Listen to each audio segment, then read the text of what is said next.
Okay, hi. I'm really nervous and I came this close to not doing this and just doing a video that would be able to be edited and then I would post it. But I thought, okay, I'm just going to do it. I just got over being sick and so I'm a little snuffly, but here we are. Okay, so what I'm going to do first is I'm going to just show you around my studio a little bit, and then I'm going to set up my my phone on this tripod right here that I have over my work. So that's how I'm going to be videoing. So I won't always see if anybody's even watching or asking questions. I'll look at it occasionally, but for the most part, if there's any questions, if I see them, I will try to answer them or answer them at the end. So that's what I'll be doing in a minute. Okay, so let's see. I guess I could go back to the reverse. Okay. This is my studio. It's a little bit of a mess, but I was like, I'm not going to try and clean it. I'm just going to go show it as is. This is a sculpture that's normally in the living room, but right now we have a dying Christmas tree over there where it normally is. Some wood for this textile. This is my very messy table that over the past few months has gotten a bunch of crap thrown on it. Got different art on the walls. This is a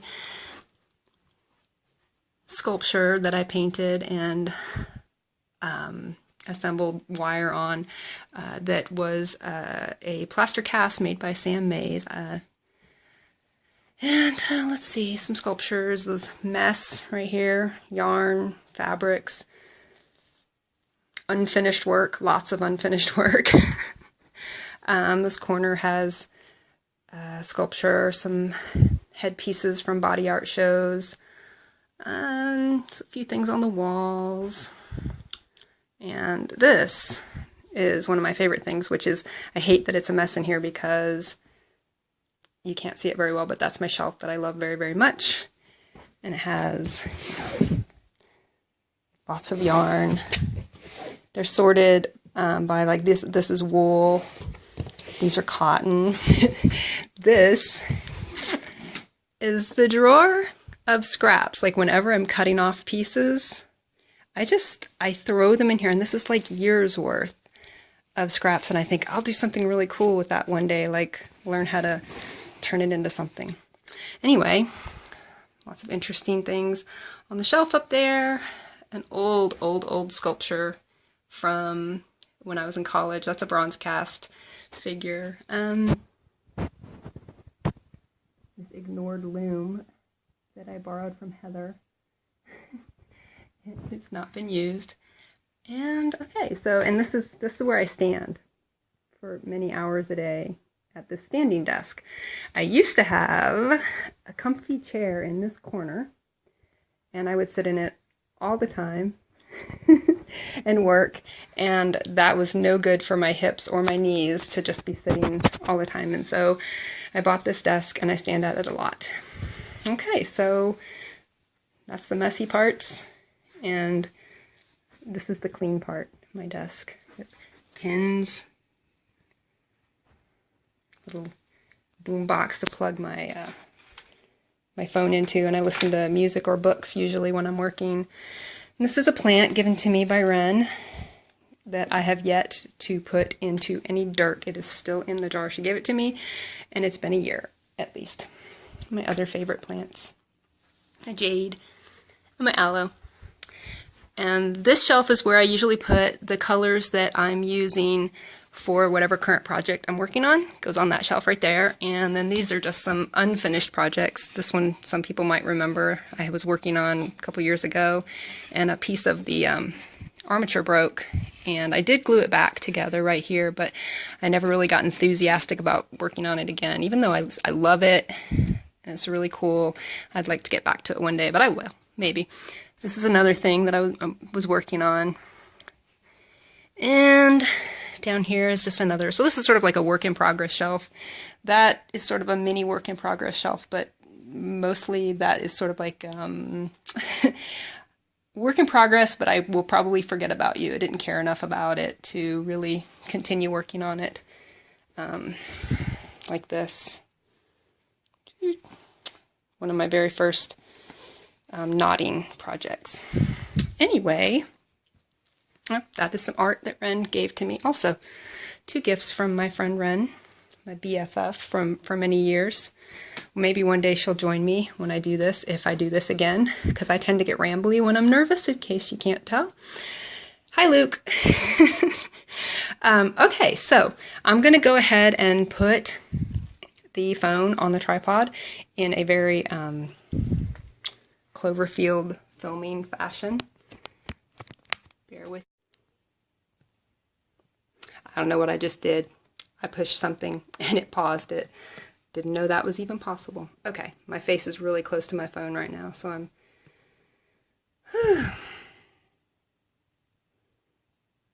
Alright, so I'm going to start by showing how I usually work. I might have to move this if it's not showing close enough. Okay, so this is a work in progress right now. This will be a tapestry when I get done that I will mount, and it'll go on the wall. And it will be just a little bit larger than this. I don't want this to be a huge one. I should have shown the ones that I have on my wall right now, but I'll show those in a few minutes. I'm just going to do a few knots to show how I make all of these ropey shapes. And okay, here we go. This is called clove hitch, a repeated clove hitch. Some people call it a double half hitch, and basically you're just making a knot around your core strings. Now for this one, I'm bringing this together, so I'm not going to keep them hanging down like I did after I knotted these. I left those hanging down because I wanted to come back over. If I want to close it up, clean it up, and end that section, I bring it into the inner core right here, and then I grab the next string and work. And I probably won't talk a lot while I'm doing this once I get started. Like I said, normally I listen to music or books on tape. Well, not tape anymore. Used to be books on tape. Audiobooks, MP3. I have an app on my phone called Overdrive. Another great thing given to me by Heather was the gift of knowledge of the Overdrive app. And it goes through your library, and you can check out books. Yeah, I can't talk and work at the same time. It's kind of like trying to talk and drive. Is anybody else good at that? I'm not good at that. When I try to talk and drive, I'll either drive too fast or too slow. So that's why cruise control is really good if you want to have a conversation with me in the car. So yeah, that's basically it. And one thing that I do, like if there is a string that's a little short and not super easy to knot, I usually bring it in. Sometimes I'll pull a string out from the center if it's long enough, and use that if there's a gap. Sometimes there will be a gap in between these that is too far, or there'll be a short string that I need to pull in that's too short to knot. You pull a string out of the center of your inner strings, your core strings, and keep going. So now I'm at a place where I just want to leave the strings down to come back through again to make another row like this. And as you can see here, here's another really short string, so I'll just pull it into the core and keep going. And sometimes I mess up. Okay, and so occasionally you'll see here, you'll have really short strings like this. And it will just continue to go in through here. And sometimes as you knot, you'll get close to it and it gets harder and harder to hold on to. So what I do, I had to go grab my scissors. I was doing something else in the kitchen. So snip that off right there. And then bring another knot around over top of it. And this happens sometimes with wool. It breaks, and usually you'll hear me, if all the way in the other room, I'll say a word. I'll say a bad word. And yeah, that happens sometimes. If I get a little too rough with pulling on it. That's why I can't knit, because I have a death grip, and I can't knit because of that. But I'll do that sometimes, and it will cause some breakage. And so that's that. So generally I'll go down through here, continuing to do that for a while until I come down here, and I will make another little tendril. And there's not really enough time. It would be not really interesting to watch me continue to get down all the way to here, because honestly, a row about this long takes, to go down and back again, it takes about 40 minutes to an hour just to do a section like that. So it's a very, very time consuming process. And I'm going to get a drink of water. Excuse me. And so you can imagine that something like this would take several days. This I've been working on for a few days. I think I started it on Saturday. Yeah, it was Saturday when I started on this. And so this will continue out. My hands are all in the way, you can't see. I will continue to work on this and move it and arrange it in ways that I find visually pleasing. I don't always have a design in mind when I'm working on it. I usually start right here in the center, start with a circle, unless I'm doing something that is linear, just a cross back and forth, which I have a sample of that I will show. I usually start with a spiral and work out into other shapes and work in interesting little details and move the ropey shapes through here into interesting positions that I enjoy making. And I don't know what else to say. I'm saying a lot. Hope nobody turns that into a drinking game. So anyway, yeah, that's pretty much it. I guess what I'm going to do now is, if I can take this off here without shutting it down again, I was going to show what I was working on earlier when I was really nervous and I was pacing. And so I was like, okay, I'm going to start on this. I don't usually start a new project when I have something on the board that I'm really enjoying. I usually only start on new projects when I get really bored or hate what I'm currently working on, but I really like what I'm currently working on. And so I started this a little bit ago because, like I said, I was pacing, getting ready to do this. This is how the spiral starts out. Let's see if it will autofocus. It's not going to focus. Okay. There we go. Okay, so that's just a little tiny spiral. You can see how little it is. Just my finger. And that's how I usually start out and work my way around and around and then add colors. I usually pick out all the colors first, but this I just grabbed this and just started on it. This really nice big cone of 100% virgin wool. This is sort of an extension of my studio. I sometimes use this space in our kitchen if I want to do something. But for the most part, I'm right here. Okay, let me show you. I'll call this my gallery, because these are my most recent favorite pieces, and they are up on the wall. These were in the show in July, but they're also going to be in the show in February, because there's just really not enough time to create an entirely new body of work between the time that I agreed to do the February show and now. So I am going to be pulling these. Okay, this is probably one of my favorites.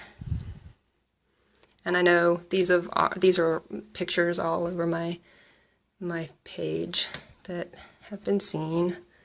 I love this one too. I think the two on the ends, those are my two favorites. It was in Fiber Art Now magazine. It's an international magazine, and it was in the Emerging Artists issue in the fall. I'm really proud of that. Whew, it's hard to keep talking for a long time. All right, so there's that, my little hallway here that has my art in it. And of course, if you walk around my house, you'll see lots of old artwork on my walls. This is an old self-portrait from when I had a shaved head. Some more art. But yeah, I think that's pretty much everything that I was going to talk about. Oh, I was going to say that the reason I called this artbang, which is a play on the word mukbang, where people do videos of themselves eating. I thought, oh, we'll do something like that, except art. So that was sort of my inspiration a few months ago. I was like, I'm going to do that. And, oh, I was also going to give a little tip to any other fiber artists out there who are interested in, doing work with variegated yarn. This yarn has brown in it. This is what I bought. I bought this thinking, oh, this would be perfect because I was having to replace the tan yarn that I had been previously using because I ran out of it. And I bought this and I was really excited. But variegated yarn can look very different on the inside. So when it started coming out with all these dark pieces instead of being the consistent tan, or at least, this, I thought it wouldn't be too dark, that I was expecting to do more similar to this right here. So now I have this dark and I just went with it. I just said, okay, that's all right. I'm just going to go with it. And I'm really enjoying it. It gives it sort of a fun stripy quality. I mean, they all always have a stripy quality anyway because of the process creates stripes automatically with the different colors of yarn, but usually this is solid tan, and so I'm just going with it. Sometimes you just got to do that. Just got to go with it. Okay, so now that I'm all out of breath, and I'm going to look through here and see what all has been commented. Oh, thank you, Holly. Bye, Luke. All right. Well, I think we had a max of like 5 viewers. That's pretty exciting. And if anybody wants to ask any questions, they can ask them and I will still check it out and answer them later. Oh, somebody just shared it. Okay. Anyway, it's kind of distracting to look at all of the questions while you're trying to talk. I don't know. I don't have enough multitasking skills, I guess. I'm used to being super absorbed in one thing all the time. So, hi, Rue. All right, so that you don't have to hear me say anymore, I'm going to go ahead and go. And again, that's for anybody who's just joining, that's how work starts out for me usually when I start on the spiral. Oh yeah, I said I was going to show what it looks like when I don't do a spiral. This is something I've been working on for, oh gosh, probably over a year at least. Okay, so it's pretty big, it's kind of long, and so had to be moved off the board. So this is a piece that wasn't started with a spiral. It was started because I had this idea that it would be really cool to have unusual shapes that weren't something that could be made by that inner core, like I showed you the inner core inside of these. I wanted something really different, and so I made these shapes here, and here's another one, and here's one here. I made them out of a clay, and then painted them black so that I liked the idea that if they kind of showed through a little bit, that would look better than the weird color of the clay. It was white, but it was kind of odd. But anyway, I really love this piece, and I can't wait to get back to working on it. But I just haven't fit it in, and it doesn't. I don't know. It doesn't have. I don't know if I wouldn't have enough time to finish it for the January show, because I'm planning on it being, I guess, pretty long. I'm planning on it being about 4 feet long, and there definitely wasn't time for me to do that. So that's on the the works in progress that goes in this basket, so I can kind of take it with me sometimes. Lots of works in progress. The sculpture is another thing that I really, really love and can't wait to get back to working on at some point. But, you know, you just do what you can and what you have time to do, or what you make time to do. And, oh, that's it. That was my studio and little work in progress. I think the next time I do one of these, I might just set it up and just work. So yeah, I might do that, and I won't be rambling and talking so much. Oh, I keep forgetting cool things to show. This was the very first knotted tapestry that I did, and I really, really love that. It gave me a lot of inspiration to keep going with this particular style of fiber art, and I knew that I had found something that I really, really enjoyed doing. This is one of my favorite little sections in through here, so you've probably seen lots of pictures of that part. But yeah, I was doing weaving, and as you can see, abandoned weaving over there, lots of looms. I was doing weaving, and I was also doing knotting, also known as macrame. But when you say macrame, people all automatically think, oh, plant hanger. So I like to say knotting and fiber art, and elevate it a little bit, because it should be elevated. It definitely is an art, and I'm really proud of. So this was, I guess, the springboard for where I am right now, and I really, really love that piece. So thank you, Mary. Yeah, that's it. So if anybody wants to ask any questions, that would be great. I will answer them later, not live, but I hope to do another video. Maybe I won't be so nervous next time, and maybe my room will be a little cleaner then, and I can share a little bit more. So thank you all for hanging out with me and listening to me talk about my art. I really appreciate it. Thanks.